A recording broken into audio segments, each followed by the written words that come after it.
Bulletin में आगे बढ़ते हुए बात अब मार्केट की कर लेते हैं। दुनिया में मंदी की संभावना बढ़ी तो पाकिस्तान में फाइनेंशियल हालात बिगड़े हैं। ब्राजील की अगर बात करें तो इन्फ्लेशन बढ़ी है, तो ऑस्ट्रेलिया में डेयरी प्रोडक्शन में वृद्धि हुई है। तो आज का बाजार क्या कुछ है वो भी आपको बता रहे हैं। सोने के दाम दिवाली तक 8% बढ़ने की संभावना है। तो दुनिया में मंदी की संभावना बढ़ी।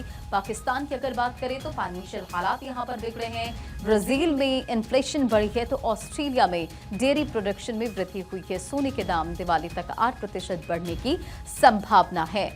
तो आज का बाजार और क्या कुछ अपडेट है आपको लगातार बता रहे हैं। दुनिया में मंदी की संभावना बढ़ी है। ब्राजील की अगर बात करें तो इन्फ्लेशन यहां पर बढ़ी है और पाकिस्तान में फाइनेंशियल हालात बिगड़े हैं। ऑस्ट्रेलिया में डेयरी प्रोडक्शन में वृद्धि हुई है। तो सोने के दाम की अगर बात करें तो दिवाली तक 8% बढ़ने की संभावना है। तो ग्लोबल मार्केट में क्या कुछ चल रहा है वो आपको समझा रहे हैं। दुनिया में मंदी की संभावना बढ़ी तो पाकिस्तान में फाइनेंशियल हालात बिगड़े हैं और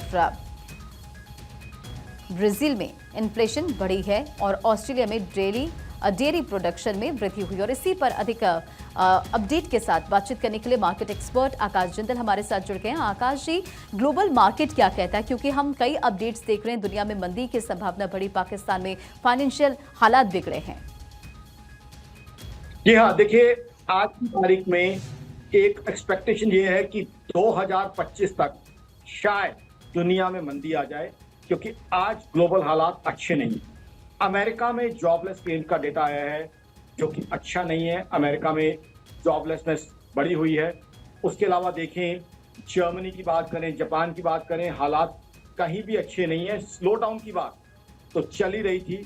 अब मेरी ऑर्गेनाइजेशन आकाश का मानना है रिसेशन की बात भी कई जगह शुरू हो गई है। इसीलिए यूएस जो आज तक फैसला नहीं कर पा रहा था कि रेट ऑफ इंटरेस्ट कम करेगा कि नहीं, वहां एकदम एक डिसीजन आ रहा है। एक बहुत बड़ा फैसला होने की संभावना है कि शायद सीधा ही सिंगल स्ट्रोक में 50 basis point rate of interest कम कर दिए जाए।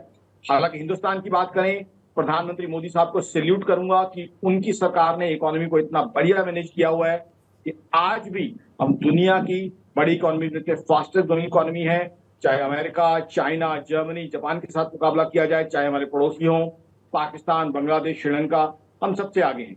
और आज हमारे लिए, हमारे दर्शक भी ये जानते हैं, आप भी जानती हैं, सबसे इंपॉर्टेंट है जीएसटी काउंसिल की जो मीटिंग है, उसका आउटकम हमारे लिए बहुत इंपॉर्टेंट है। क्योंकि जीएसटी काउंसिल बहुत हद तक तय करेगी कि आम आदमी के लिए किस चीज पे टैक्सेस बढ़ते हैं, कम होते हैं।